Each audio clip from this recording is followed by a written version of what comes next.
পাখি কখনো ডাল ভেঙে পড়ে যাওয়ার ভয় করে না, কারণ তার বিশ্বাস ডালের উপর নয়, ডানার উপরে। তাই জীবনে চলার পথে নিজের উপর বিশ্বাস রাখো, অন্য কারোর উপর নয়। খুশি থাকার 3টি উপায়। 1 নম্বর হচ্ছে নিজের থেকে বেশি কাউকে বিশ্বাস করবেন না। 2 নম্বর হচ্ছে কারো কথায় নিজেকে বদলাতে যাবেন না। 3 নম্বর হচ্ছে যেখানে আপনার সম্মান নেই সেখান থেকে দূরে থাকবেন। কনকনে শীতে সকাল থেকে সন্ধ্যা পর্যন্ত একা হাতে সংসারের সমস্ত কাজ যেভাবে গুছিয়ে করি, অল্প আয়ে টাকা জমানোর টিপস, সেই ব্লগটাই আজকে তোমাদের কাছে আমি শেয়ার করব। নতুন দিনে নতুন আরেকটি ব্লগ ভিডিও নিয়ে হাজির আমি আপনাদের মাঝে সাভানা। ছোট্ট একটা গ্রাম শীতলকুচি থেকে বলছি। তো welcome back to my channel. আসসালামু আলাইকুম। তোমরা সবাই কেমন আছো? আমি আশা করি তোমরা সকলে ভালো আছো। আলহামদুলিল্লাহ আমিও ভালো আছি, আর আমার পরিবার পরিজনদের নিয়ে আলহামদুলিল্লাহ আমি ভালোই আছি। আর আমার প্রাণপ্রিয় কলিজা আপু ভাইয়ারা তোমরা সবাই কেমন আছো? আমি আশা করি তোমরা সকলে ভালো আছো। তো বরাবরের মতো না, ব্লগটা আমি সকাল থেকে শুরু করে দিলাম, একেবারে সকাল 6টার থেকেই ব্লগটা আমি শুরু করে দিলাম। তো চলো, অনেকদিন থেকে না এই বেডরুমটা ডিপ ক্লিন করা তোমাদের কাছে শেয়ার করা হয় না। তো ভাবছি যে না, আজকে বেডরুমের কাজগুলো তোমাদের কাছে শেয়ার করি। আর কয়েকদিন থেকে না ওই সংসারে টুকিটাকি কাজকর্ম শেয়ার করি, কিন্তু বেশিরভাগ কাজ আমি কিন্তু অফ ক্যামেরায় করি। তো ভাবলাম যে না, আজকে বেডরুমটা একটু ক্লিন করে তোমাদের কাছে শেয়ার করি। কনকনে শীতে সকাল থেকে সন্ধ্যা পর্যন্ত একা হাতে সংসারের সমস্ত কাজ যেভাবে গুছিয়ে করি, অল্প আয়ে টাকা জমানোর টিপস তোমাদের কাছে আজকে আমি শেয়ার করব। আর একটা কথা বলছি, যত বড়ই ঠান্ডা হোক, আমাদের গৃহিণীদের কিন্তু কোনো ছুটি নেই। কনকনে ঠান্ডা হোক আর গরম হোক, কিন্তু সংসার নামক চাকরি থেকে আমাদের প্রত্যেক মেয়েদের কোনো ছুটি নেই, আর ছুটির আশাও করা যাবে না। আর একজন গৃহিণীর উপর পুরা ফ্যামিলি কিন্তু ডিপেন্ড করে, কারণ সকাল থেকে রাত পর্যন্ত একজন গৃহিণী বিনা বেতনে অনায়াসে সমস্ত কথা কাজকর্ম করেই চলে। আর দিন শেষে শুনতে হয়, তুমি কী কাজ করো, শুধু তো তুমি রান্নাই করো আর খাও, আর তো তোমার কোনো কাজ নেই। দিন শেষে কিন্তু এটা কথা শুনতেই হবে। এই উপহারটা দিন শেষে ফ্যামিলির মধ্যে যে কোনো একজন দিয়েই থাকে। প্রত্যেক গৃহিণীদের বা প্রত্যেক মেয়েদের ক্ষেত্রে এইরকমই হয়। আর যেহেতু আমার মধ্যবিত্ত পরিবারের আর গ্রামের থেকে, তো সারাদিন দিন শেষে যতবারই খাটাখাটনি করো না কেন, এভাবে কেউ না কেউ আপনজন তোমাকে একটু কটু কথা শোনাবে। তাই দিন শেষে নিজের খেয়াল নিজেকেই রাখতে হবে, অন্যের উপর ডিপেন্ড করলে হবে না। কারণ অন্যরা তোমাকে খোঁজ নেবে না তুমি খেয়েছো কি খাও নাই। একজন কিন্তু হাউসওয়াইফ, ছেলে মেয়ে স্বামী শ্বশুর শাশুড়ি পুরা ফ্যামিলিকে কিন্তু একেবারে একসাথে বেঁধে রাখতে পারে মায়ার বাঁধনে। হ্যাঁ, তো সেই ফ্যামিলি, যে পুরুষ তার স্ত্রীকে সম্মান দিতে জানে, সে পৃথিবীর সবাইকে সম্মান দিতে জানে। যারা নারীদের সম্মান করতে জানে না, তারা পুরো পৃথিবীতে কাউকে সম্মান করতে জানে না। অতএব নারীদের সম্মান দিতে হয়, তাদের সুখে দুঃখে সাথে থাকতে হয় স্বামীদের, যে তুমি কি হালে আছো, চোখ মুখ দেখেই বলে দিতে হবে যে তুমি কি ভালো আছো, তোমার কোনো হয়েছে।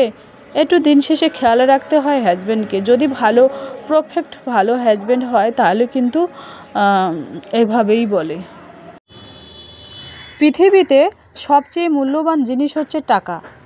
টাকার কাছে সবাই হার মানে। টাকা হচ্ছে এমন একটা জিনিস যা না থাকলে কারো কাছে সম্মান, ভালোবাসা, দাম কিছুই পাওয়া যায় না। সংসারটা নিজের হাতে ম্যানেজমেন্ট করতে গেলে একজন গৃহিণীকে বুদ্ধি করে চলতে হবে, কিন্তু অল্প রোজগারেও করা যায়, সেটা নিজের উপর ডিপেন্ড করে। আমরা চেষ্টা করতে পারি সংসারে উন্নতি করার জন্য, এত কম টাকায় চালাবো সংসার, এটা ভাবলে কিন্তু হবে না। প্রথমে হিসেব করতে বসবে, প্রথমে লিস্ট করতে হবে। আর প্রথম অবস্থায় সবারই হাজব্যান্ড, তো মনে করো প্রথম মাসে কারো হাজব্যান্ড ব্যবসা করে, কারো চাকরি করে, তো সেই জন্য মনে করো 10,000 ইনকাম করে, ওখান থেকে তুমি 1,000 টাকা সরিয়ে প্রথমে ওখান থেকে ওই 10,000-এর মধ্যে 1,000 সরিয়ে প্লাস্টিকের ভাড়ে বা মাটির ভাড়ে রাখতেই পারো অনায়াসে, নাহলে ব্যাংক ব্যালেন্সে রাখতে পারো, এটাই আর কি। তো আমার মতো তোমরা যদি এই টিপসগুলো ফলো করো তাহলে কিন্তু অনায়াসে কিছু হলো তোমরা টাকা জমাতে পারবেন। কিন্তু যদি তোমরা এই টিপসগুলো ফলো না করো তাহলে আগামী দিনে কিন্তু নিজেরই অসুবিধা হবে। হ্যাঁ, তো অল্প আয়ে টাকা জমানোর টিপস, 1 নম্বর টিপস হচ্ছে, তোমাদের আমি বলে দিচ্ছি 1 নম্বর টিপস কি। মানে অল্প আয়ে টাকা জমানোর 1 নম্বর টিপস হচ্ছে, প্রথমে নিজেকেই টাকা খরচ করার থেকে নিজেকেই কন্ট্রোল করতে হবে, নিজের মনটাকে শক্ত করতে হবে, কন্ট্রোল করতে হবে। আর প্রথম অবস্থাতেই কত মধ্যবিত্তদের মনে করো 8,000 কারো সংসার খরচ, 10,000 ছোটো সংসারে ছোটো খরচ, বড় সংসারে বড় খরচ। তো সেই জন্য প্রথম অবস্থায় কিন্তু তোমরা 500 হোক 1000 হোক ওখান থেকে প্রথমে পেমেন্ট আসতেই 1,000 বা 500 টাকা সরিয়ে প্লাস্টিকের ভাড়ে বা মাটির ভাড়ে মানে টুকুস করে ফেলতে হবে, একেবারে চোখ মুখ বন্ধ করে ফেলতে হবে, কারণ খরচ করার থেকে নিজেকে বিরত রাখতে হবে। তো এটাই আর কি স্বাভাবিক। এই যে দেখতেই পাচ্ছেন আমি আর কি রান্না করতেছি। তো আজকে রান্না হবে কি জানো, ওই একটু মটন রাখা আছে, একটু ভেজে রেখে দিলাম, আর একটু রান্না করব আলু আর ফুলকপি দিয়ে একটু মটন রান্না করব।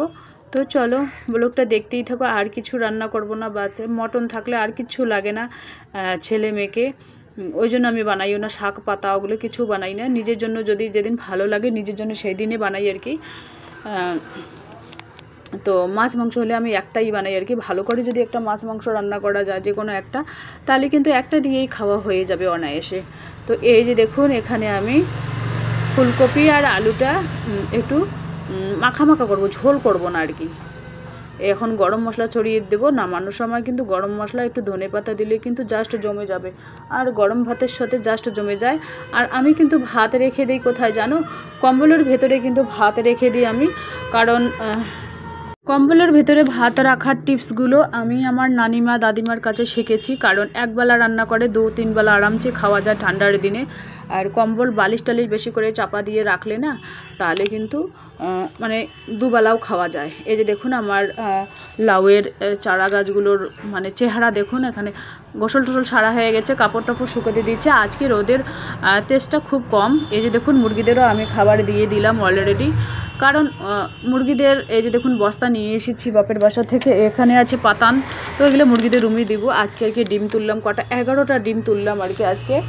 তো আলহামদুলিল্লাহ দেশি মুরগির ডিম বিক্রি করে কিন্তু আমার সংসার চলে আর কি। বাঙালি ডেইলি ব্লগ, আমি প্রত্যেক দিনে যতটুকুই পারি ততটুকুই সংসারের কাজকর্ম তোমাদের কাছে শেয়ার করার চেষ্টা করি। তো এইভাবে আর কি আমি প্রত্যেক দিনে ভিডিও আপলোড করি। প্রত্যেক দিনে কিন্তু বিকাল 4টায় আমার ব্লগ আসে। তো আশা করি তোমাদের ভালোই লাগবে। এই যে দেখুন কবুতররা, এদের আমি বিকেলবেলায় ঢেকে দিই, এই যে উপরে একটা বস্তা আমি রেখে দিই ওদের জন্য ঢাকার জন্য, যেহেতু ঠান্ডা পড়েছে। আর ডিমগুলো আমি কলতলায় ভালো করে পরিষ্কার করে ধুয়ে নেব, মাটি টাটি লেগেই থাকে, পায়খানা টায়খানা মুরগির লেগেই থাকে, সেই জন্য আর কি ডিমগুলো আমি কলের পানি দিয়ে ভালো করে ধুয়ে তারপরে উপরে নিয়ে যাব। আর আমাদের কলের পানিগুলো কিন্তু ভালো না, একেবারে খুব খারাপ পানি। তো মুরগিদেরও তোমাদের এক ঝলক দেখিয়ে দিলাম। তো এভাবেই আর কি আমার সংসারের টুকিটাকি কাজকর্ম প্রত্যেক দিনই তোমাদের কাছে শেয়ার করার চেষ্টা করি আর কি। তো কনকনে শীতে সকাল থেকে সন্ধ্যা পর্যন্ত একা হাতে সংসারের সমস্ত কাজ যেভাবে গুছিয়ে করি, অল্প আয়ে টাকা জমানোর টিপস তোমাদের কাছে শেয়ার করলাম। তো চলো আজকের ব্লগটা এ পর্যন্তই। ততক্ষণ তোমরা সবাই সুস্থ থাকো, সাবধানে থাকো, টাটা, আল্লাহ হাফিজ। তো এটা হচ্ছে সন্ধ্যার টাইম। তো এই যে দেখুন ব্লাউজ বানানোর জন্য এসেছে একজন মেয়ের আর কি বান্ধবী, ওই সরস্বতী পূজার নাকি ব্লাউজ কাটবে, তো সেই জন্য শাড়ি সহ নিয়ে এসেছে। তো চলো আর বেশি কিছু বলবো না, আজকের ব্লগ এ পর্যন্তই, টাটা।